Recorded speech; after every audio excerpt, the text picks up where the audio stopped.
हनुमान् श्रीपदो वायुपुत्रो रुद्रो नघोजरः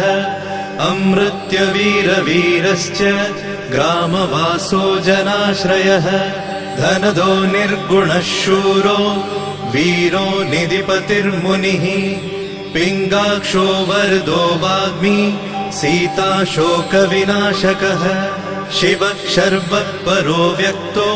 व्यक्तो धराधरः पिङ्गकेशः पिङ्गरोमा श्रुतिगम्यः सनातनः अनादिर्भगवान् देवो विश्वहेतुर्जनाश्रयः आरोग्यकर्ता विश्वेशो विश्वनाथो हरीश्वरः भर्गो रामो रामभक्तः कल्याणप्रकृतिस्थिरः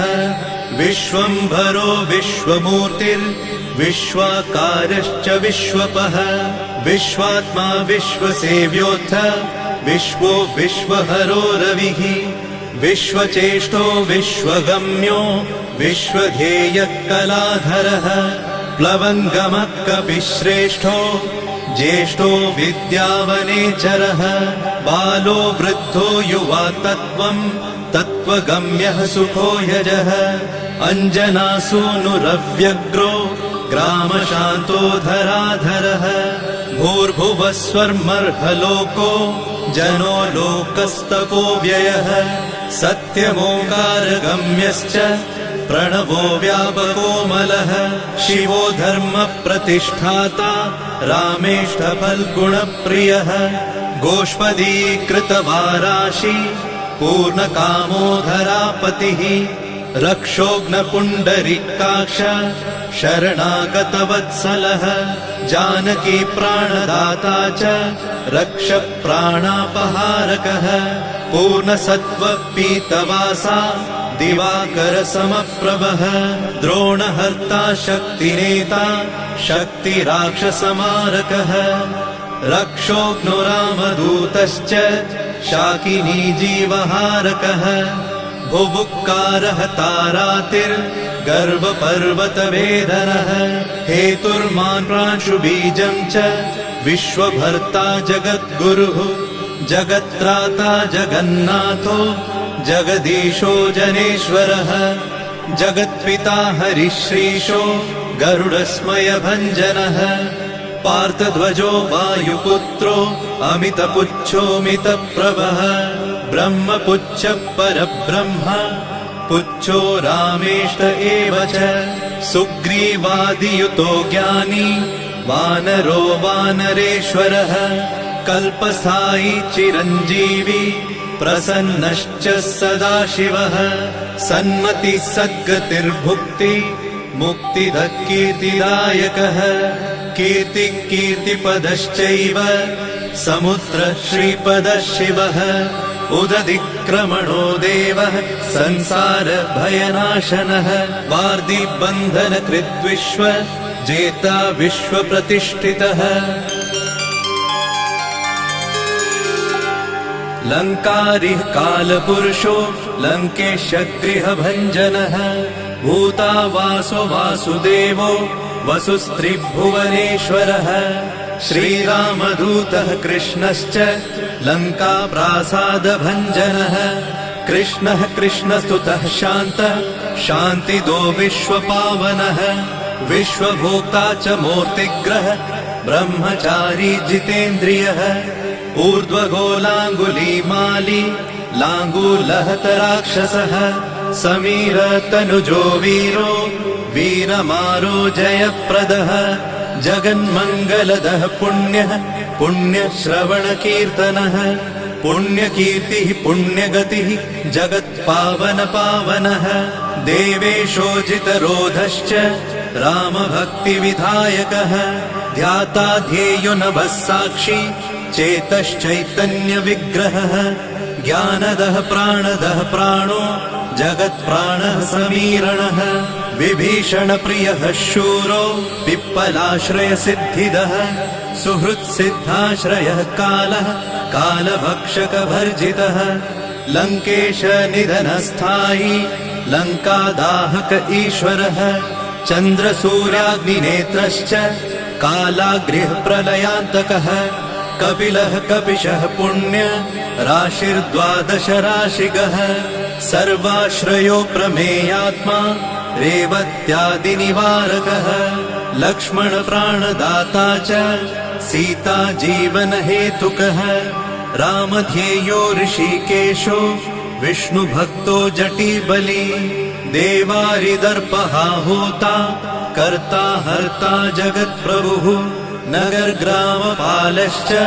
शुद्धो बुद्धो निरन्तरः निरञ्जनो निर्विकल्पो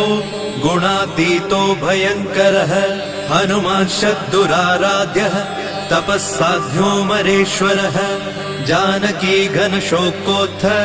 तापहर्ता परात्परः वाङ्मयः सदसद्रुपः कारणं प्रकृतेः परः भाग्यदो निर्मलो नेता पुच्छलङ्काविदाहकः पुच्छबद्धो यातु धानो यातु धान रिपुप्रियः छायापहारि भूतेषु लोकेशः सद्गतिप्रदः प्लवङ्गमेश्वरः क्रोधः क्रोधसंरक्तलोचनः क्रोधहर्ता तापहर्ता भक्ता भयवरप्रदः भक्तानुकम्पि विश्वेश पुरुहूतः पुरन्दरः अग्निर्विभावसुर्भास्वान् यमो निरृतिरेव च वरुणो वायुगतिमान् वायुः कौबिर्ईश्वरः रविश्चन्द्रः कुजः सौम्यो गुरुः काव्यो शनैश्चरः राहुकेतुर्मरुद्धोता धाता हर्ता समीरजः मशकीकृतदेवारिः दैत्यारिर्मधुसूदनः कामः कपिः कामपालः कपिलो विश्वजीवनः भागीरथीपदाम्भोजः सेतुबन्धविशारदः स्वाहा स्वधा हविः कव्यम् हव्यकव्यप्रकाशकः स्वप्रकाशो महावीरो लघुश्चामितविक्रमः प्रडिनोडीन गतिमान् सद्गतिस्पुरुषोत्तमः जगदात्मा जगद्योनिर्जगदन्तो ह्यनन्तकः विपाप्मानिष्कलङ्कश्च महान् महदहङ्कृतिः खं वायुः पृथिवीयप वह्निर्दिक्काल एव च क्षेत्रज्ञः क्षेत्रपालश्च पल्वलीकृतसागरः हिरण्मयः पुराणश्च खेचरो भूचरो मनुः हिरण्यगर्भः सूत्रात्मा राजराजो विशाम्पतिः वेदान्तवेद्योद्गीतश्च वेदाङ्गपारगः प्रतिग्रामस्थितः साध्य स्फूर्तिदाता गुणाकरः नक्षत्रमालिभूतात्मा सुरभिः कल्पपादपः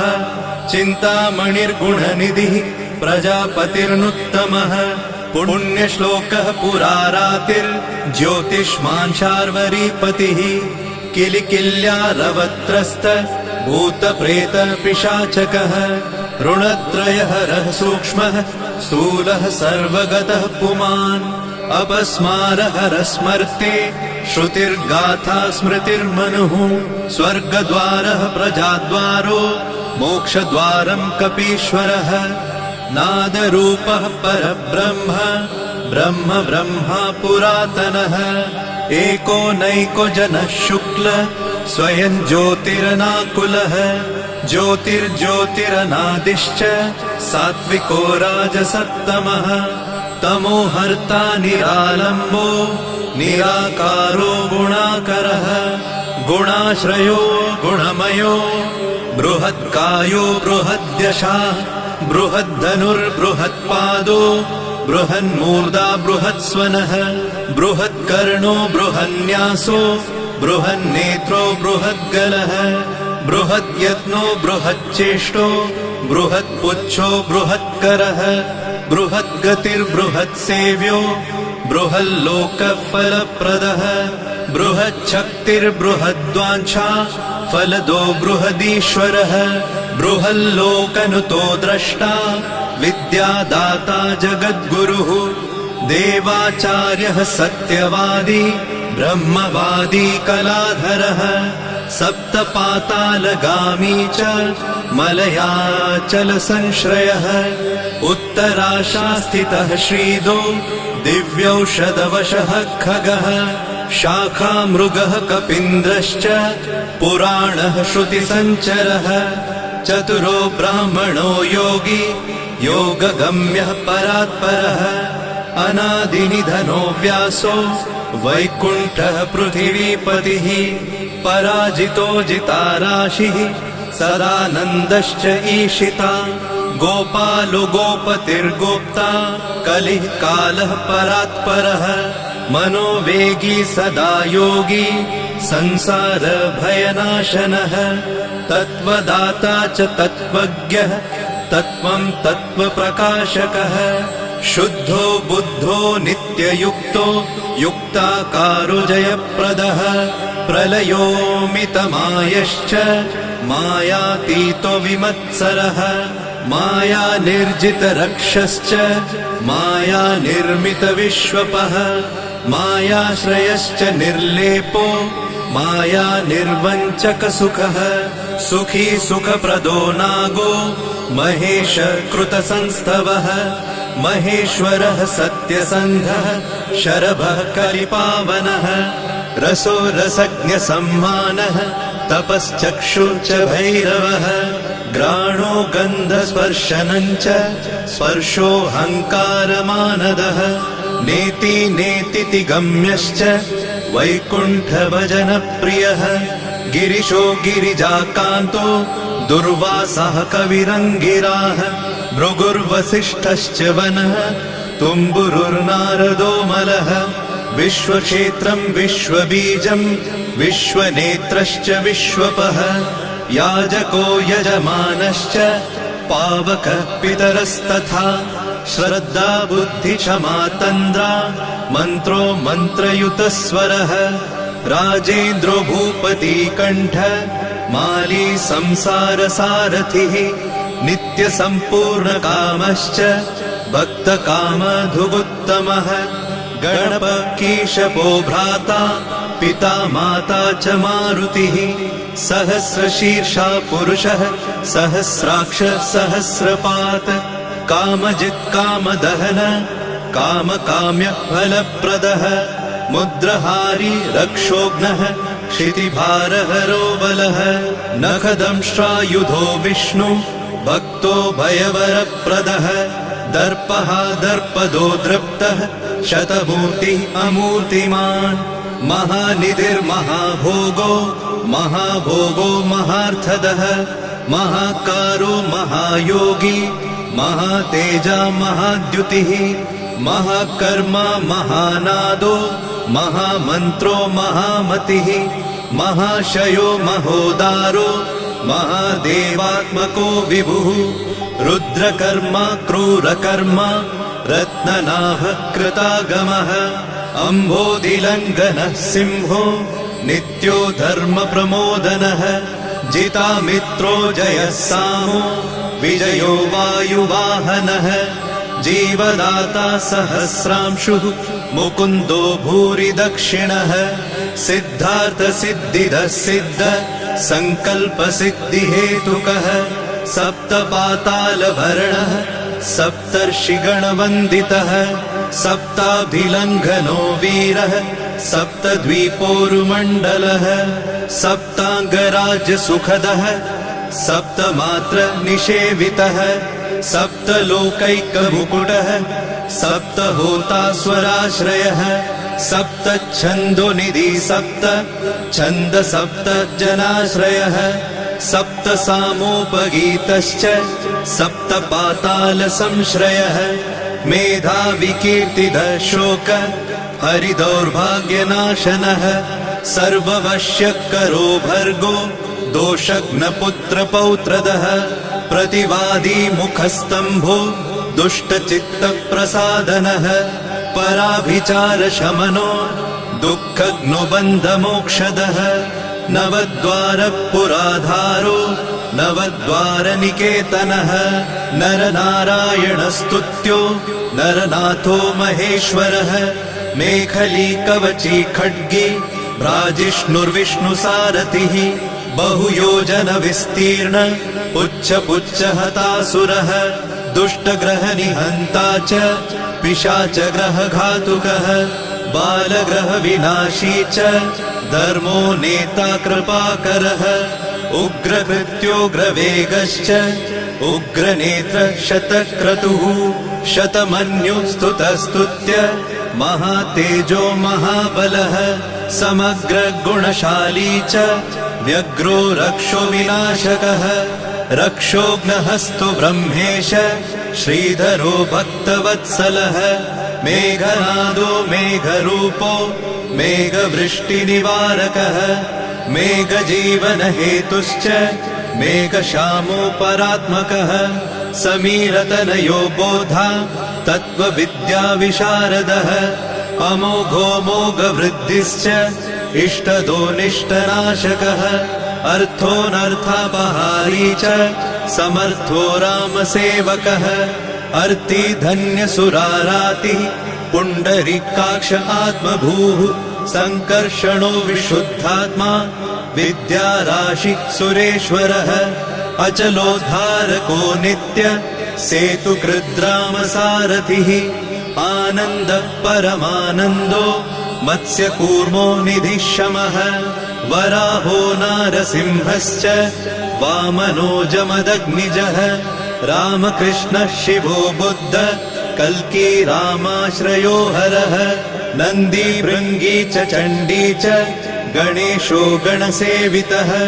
कर्माध्यक्ष सुराध्यक्षो विश्रमो जगतां पतिः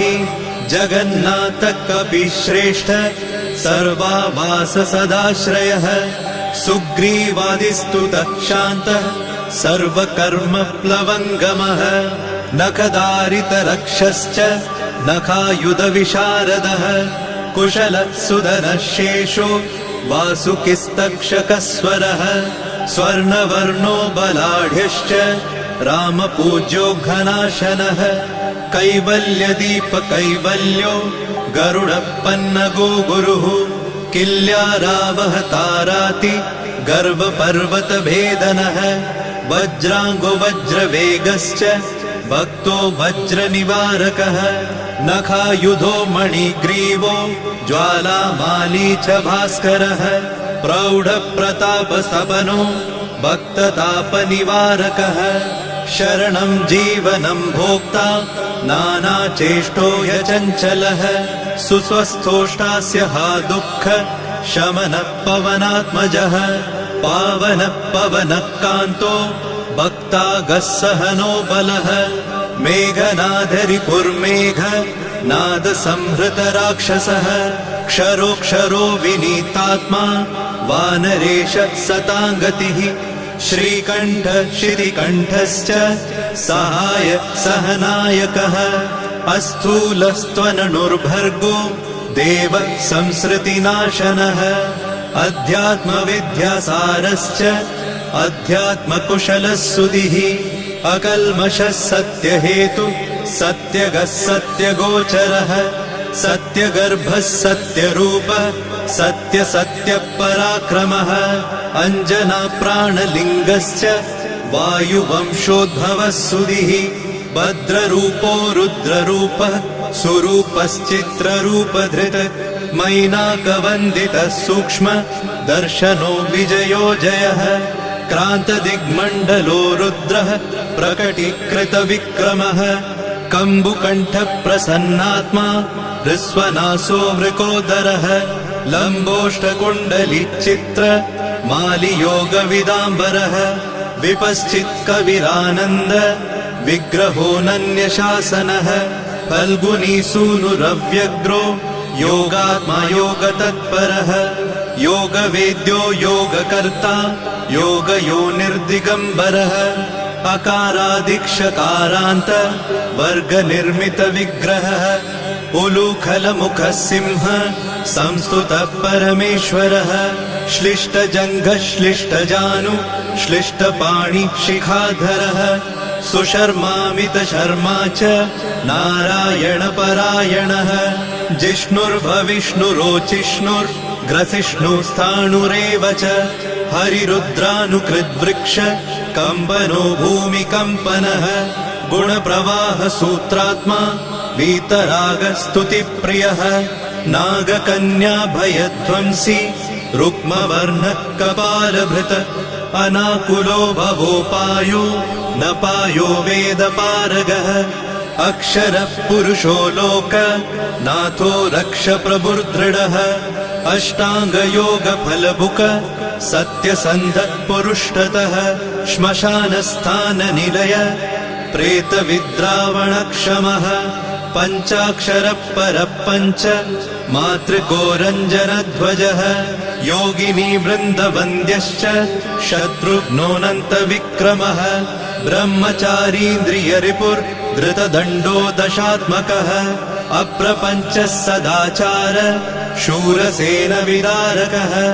वृद्धप्रमोदश्चानन्द सप्तजिह्वापतिर्धरः नवद्वारपुराधार प्रत्यग्रसामगायकः षट्चक्रधाम स्वर्लोको भयहृन्मानदो मदः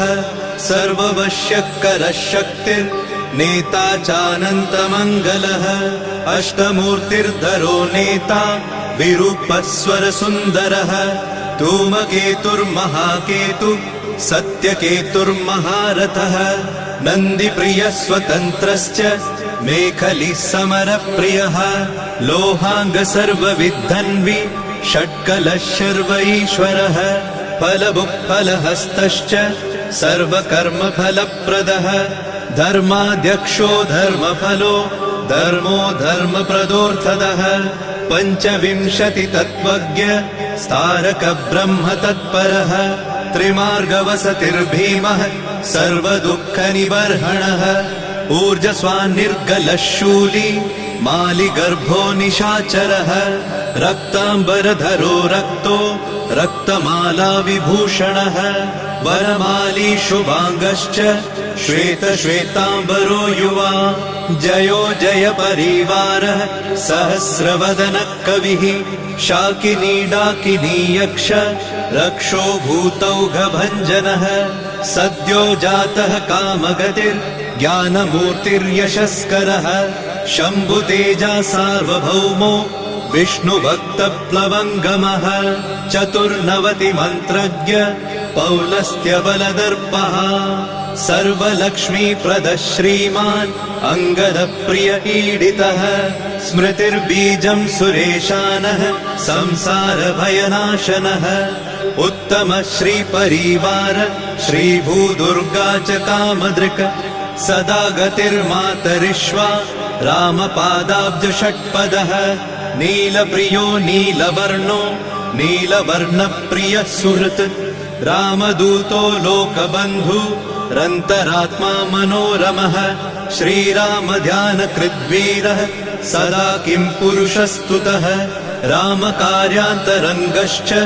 शुद्धिर्गतिरनामयः पुण्यश्लोकपरानन्द परेशप्रियसारथिः लोकस्वामी मुक्तिदाता सर्वकारणकारणः महाबलो महावीरः पारावारगतिर्गुरुः समस्तलोकसाक्षी च समस्तसुरवन्दितः सीता समेत श्रीराम पादसेवाधुरन्धरः इति श्री आञ्जनेय सहस्रनाम स्तोत्रम् सम्पूर्णम्।